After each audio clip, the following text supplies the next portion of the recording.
के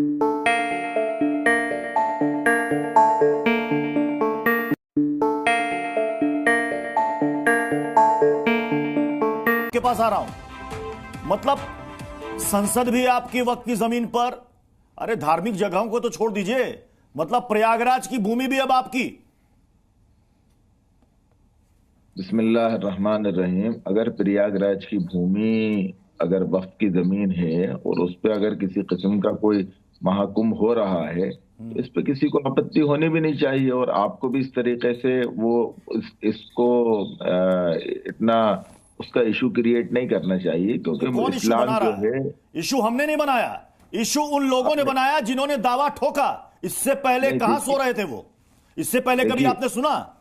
मैं यहां पर पैनल में सबसे पूछता हूं, इससे पहले कभी किसी ने सुना कि प्रयागराज में जो महाकुंभ होता है वो वक्त की जमीन पर होता है? मैं तो आपसे इससे बढ़ के बात कह रहा हूं कि अगर होता भी है और अगर वक्फ की जमीन पे हो रहा है तो अगर इस्लाम कैसे? तो अगर कैसे? मैं बता रहा हूं ना, अगर बात मत कीजिए। जो आप बात कह रहे हैं कि यानी आप मान रहे हैं कि वक्त की जमीन पर हो रहा है, आप यही कह रहे हैं? आप मेरी बात सुनने, मुझे अगर बिठाया तो मेरी बात भी सुनिए।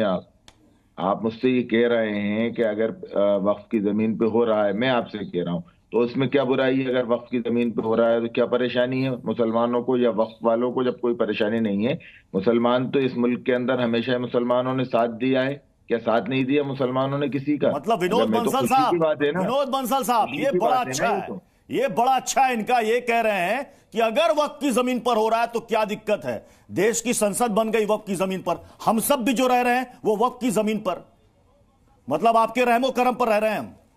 विनोद बंसल साहब, ऐसा पृथ्वी जी बात यह है कि मुगल चले गए, मुगलियत चली गई, लेकिन वो मुगलियत मानसिकता जो है ना वो अभी नहीं गई।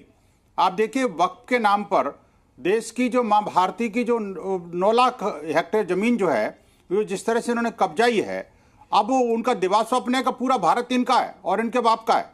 अरे भैया, पाकिस्तान दे दिया हमने, अफगानिस्तान दे दिया, बांग्लादेश दे दिया, अब भारत के अंदर इस तरह का दिवा स्वप्न मत पालो भाई। ये दारुल इस्लाम नहीं बनने वाला, ये गजवाए हिंद का सपना जो है ना जी, कहीं बाहर ही रखिएगा आप। अब ये जो कुंभ की जो भूमि है, जो पावन भूमि है त्रिवेणी की, वो तो अनादिकाल से चली आ रही है। जब ना इस्लाम का जन्म हुआ था ना ईसाइयत का जन्म हुआ था, उस समय से कुंभ मेला क्षेत्र है वहां पर। और आप देखिए कि बिना किसी व्यवस्था के, बिना किसी निमंत्रण के करोड़ों लोग आदिकाल से चले आ रहे हैं। आप मुझे बताइए कि ये ऐसी स्थिति में आज ये वक्फ बोर्ड की संपत्ति डिक्लेयर करना, ये बिल्कुल क्लियर मानसिकता है इनकी कि वक्फ के नाम पर जो है, वक्फ बोर्ड के नाम पर जिस तरह से मां भारती की जगह जगह हिंदुओं की पवित्र भूमि, मंदिरों को, घरों को और अपने पूरे गांव को हड़पने की जो षड्यंत्र हैं ऐसे ही तो किए हैं उन्होंने। आज ये बातें जो है ना वो सामान्य नहीं है।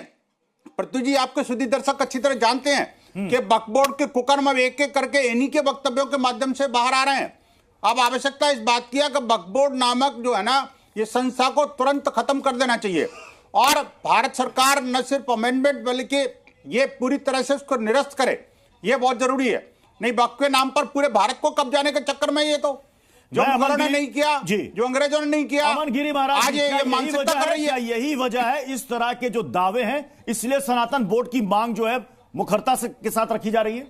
बिल्कुल, सनातन बोर्ड की बहुत ज्यादा आवश्यकता है। मैं मुस्लिम पक्ष और वक्फ बोर्ड के बारे में ये कहना चाहूंगा कि जिनके पास अपने बाप के कागज नहीं है वो आज जमीन के कागज लेकर कह रहे हैं ये जमीन हमारी है। सीए एनआरसी के टाइम पे हमने देखा था, ये कह रहे थे कागज नहीं दिखाएंगे। आज वक्फ बोर्ड के सारे कागज इनके पास हैं। धरती पे इस्लाम का दो मुंहा चेहरा आज हम इस लाइव टीवी पे देख सकते हैं। अनस अली किस तरीके से इस्लाम के पर्चे बता रहे थे कि इस्लाम किस तरीके से गंगा जमुना तहजीब के बारे में और मुस्लिम के बड़े दिल के बारे में बता रहा था। ये इनका दो मुंहा चेहरा है। इनको सिर्फ एक तरफ से नफरत फैलानी है, दूसरी तरफ अपना एक ऐसा मुखौटा पहन लेना कि हम तो कुछ करते ही नहीं, हम अमन के दूत हैं और हम सारी की सारी बिल्कुल ऐसी बात करेंगे जिसमें कोई भी लड़ाई झगड़ा दंगा कुछ नहीं होगा। आतंकवाद कौन फैलाए? मुसलमानों की एंट्री या गैर हिंदुओं की एंट्री इसलिए बैन करी गई जी। हम डिबेट में आगे बढ़ेंगे, इससे पहले कुछ बयानात सामने आए हैं, उन बयानों को भी एक बार सुन लेना चाहिए। प्लीज प्ले करें।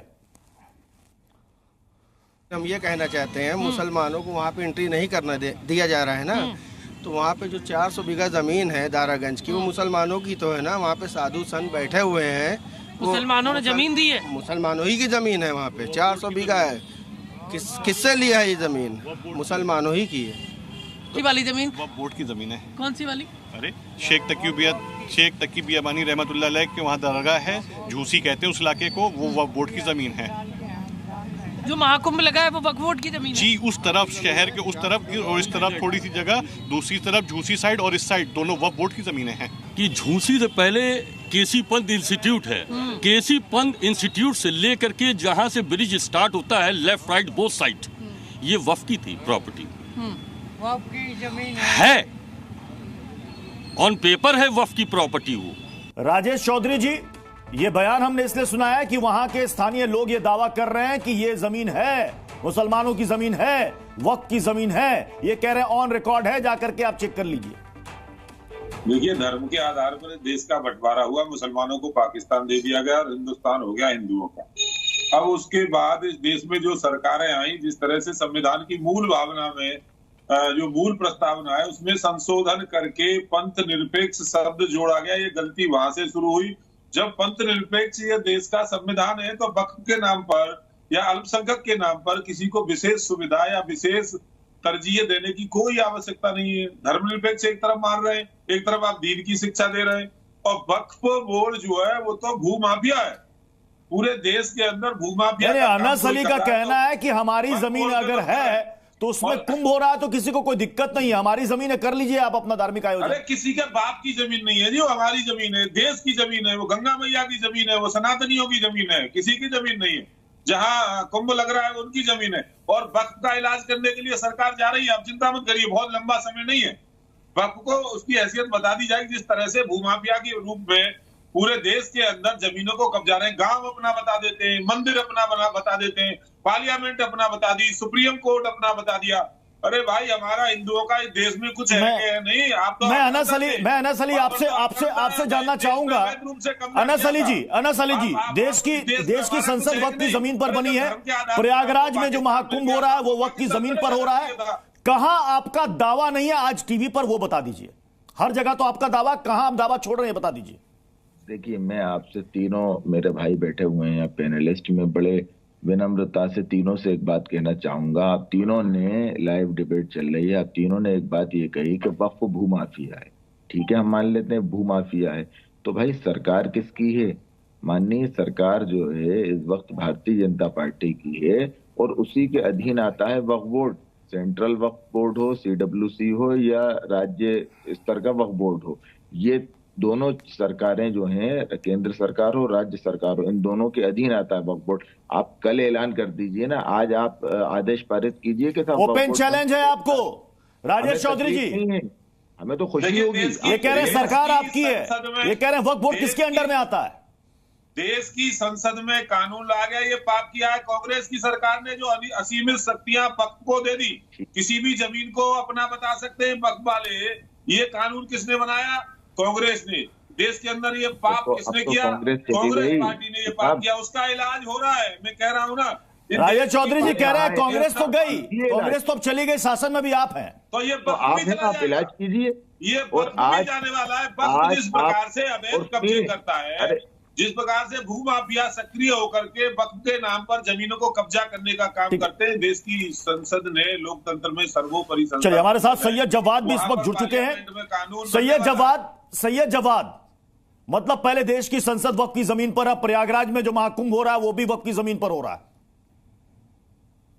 जी, बहुत बहुत शुक्रिया आपका प्रत्युष भाई, और सभी को मेरा जय हिंद, जय संविधान। देखिए क्या है, वक्फ जो है वो इसी भारत का है और भारतीयों का है। आप वक्फ के इतना डर और खौफ और इतना जो वक्फ के प्रति नफरत फैला रहे हैं, या वक्फ को लेकर के जिस तरीके से मुसलमानों को टारगेट करने की कोशिश कर रहे हैं, बहुत दुर्भाग्यपूर्ण। यहाँ सभी को बहुत से अधिकार दिए गए हैं। आप चाहते हैं कि एक विशेष अधिकार, एक विशेष आस्था के आधार पर देश चलेगा, तो माफ करिएगा, फिर देश देश नहीं रहेगा। फिर देश जो है 556 रियासतों को बनाया हुआ जो देश है, फिर आप वैसा देश बनाना चाहते हैं। नहीं, आपकी रियासत तो आपको दे दी है ना जवाद साहब, मुसलमान।